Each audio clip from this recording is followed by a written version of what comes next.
Hi ha una categoria de malalties que causa més del 70% de morts anualment. Cada any, més de 41 milions de persones mor a les seves mans. I no estem parlant de cap virus alienígena ni cap tauró mutat. De fet, el nom sembla que quasi no ens hagi ni d'espantar. Són les malalties no transmissibles. A la gola del llop. Les amenaces del present. Quan t'imagines la mort d'un camperol de l'edat mitjana, segurament el que et ve al cap és la diftèria, la lepra, la pesta, la verola...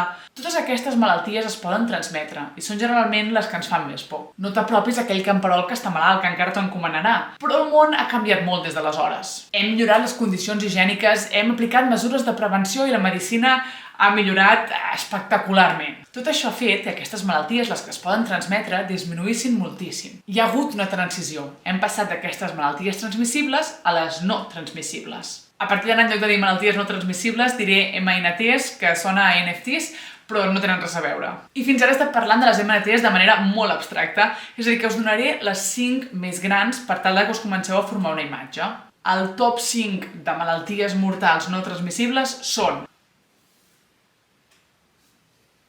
una ultrasimplificació és que passem de que ens vingui el mal de fora a que ens vingui de dins, en certa manera. Però aquesta transició no és igual a tot el món. De què creieu que teniu més possibilitats de morir-vos? Vale, segurament us he fet un spoiler, i és que són les malalties cardíaques. Però això és aquí, a Europa, a Catalunya. Si visquéssiu a un país pobre, doncs segurament ja estaríeu morts, perquè la primera causa de mort són condicions neonatals. Aquelles complicacions que passen durant les primeres 4 setmanes després del part. Aquí teniu la comparació del 2019 de les 10 primeres causes de mort en els països rics i en els països pobres.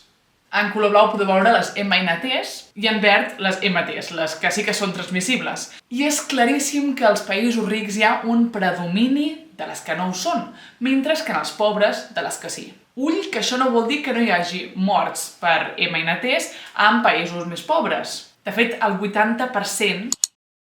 Hola, Cel, l'editora aquí, que estava editant el següent tros i m'he fet una miqueta d'embolic, així que ho torno a gravar però des de la meva habitació. El 80% de les morts per MNTs realment passen en països amb nivell d'ingrés baix o mitjà. I això ens pot estranyar una miqueta, perquè abans quan miràvem i comparàvem els dos rànquings era bastant obvi que el que tenia més MNTs eren els països rics. Primer de tot hem de tenir en compte que jo ara estic parlant de països a nivell d'ingrés baix o mitjà. És a dir, que estem afegint una nova categoria de països. I en aquests trobem una mena de transició, passant de malalties majoritàriament transmissibles a no transmissibles. Potser per ajudar una miqueta més amb això de qui pateix més MNTs, qui no i tot plegat, aquesta il·lustració ajuda una mica. A l'esquerra omplim un got amb les morts dels països rics i a la dreta els altres països. Ni que la porció de morts aquí, causada per MNTs, sigui més petita que la resta, és a dir, hi ha menys blau que verd, que això aniria bastant en línia amb el rànquing que vèiem abans, on les causes de mort eren majoritàriament temes verds. Però ni que hi hagi menys blau, si comparem els números absoluts entre els dos gots, veurem que aquí hi segueix havent més morts per MNTs. I això explica per què, tot i que als països rics majoritàriament la gent mori de malalties no transmissibles, la major part de malalties no transmissibles segueixen passant en els altres països. Torno a editar.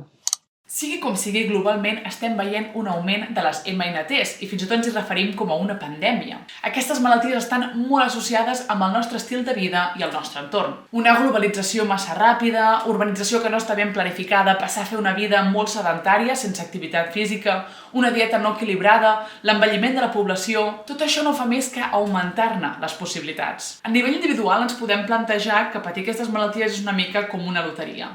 Una loteria que no volem guanyar. A través de certes activitats, certs esdeveniments, anem guanyant números per aquesta loteria i tenim més possibilitats que ens toqui. Una mica tipus carnis als Jocs de la Fam. Aquests tiquets són el que anomenem factors de risc. Doncs segurament estaria bé saber quan estem comprant aquests tiquets metafòrics, més que res per evitar posar-nos en risc. Alguns sí que els podem evitar. Són els modificables. Hi ha, per exemple, no fumar, tenir una activitat física adequada, evitar un abús de l'alcohol, evitar la contaminació, cosa que és un punt que potser no tenim tant poder a nivell individual. I després hi ha aquells tiquets que nosaltres no els hem comprat, però que estan allà. Els factors de risc no modificables. Aquí hi hauria més un tema genètic, o de sexe, o d'edat. I en quant a d'edat, doncs és el tema de l'envelliment. A mesura que ens anem fent grans, tenim més possibilitats de patir MNTs. I si voleu saber més sobre aquest tema, podeu veure el vídeo que vaig fer parlant de si podem viure eternament o el directe que vaig fer amb el Salvador Massip. A través d'aquests factors de risc és segurament on tenim les millors opcions per lluitar contra les MNTs.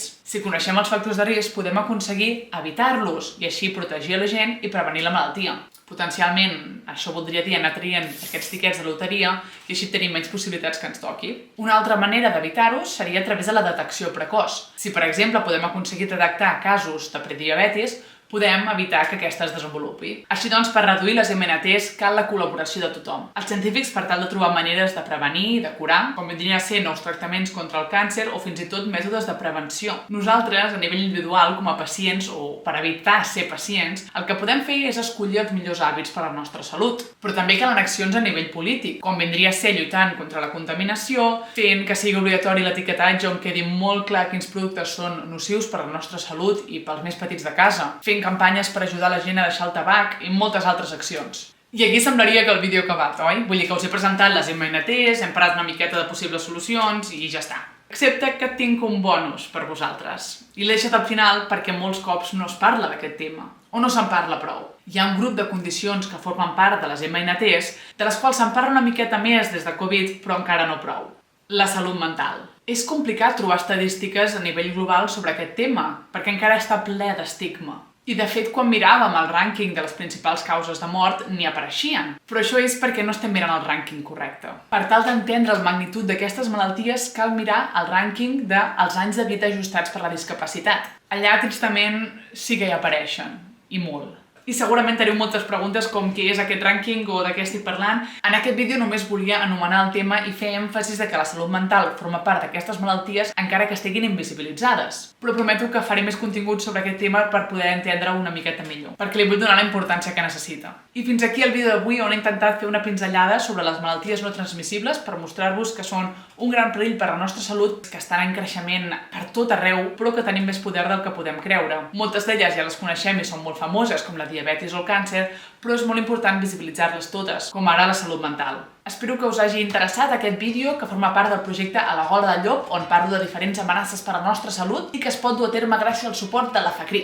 Podreu trobar més contingut relacionat amb aquest projecte i altre contingut científic en totes les xarxes socials, @soctastaulletes. I si voleu més contingut i divulgació científica en català de diferents àmbits i amb diferents cares, feu un cop d'ull a neurones fregides. Bona nit, titis, bona nit, tastaulletes. Cuideu-vos molt.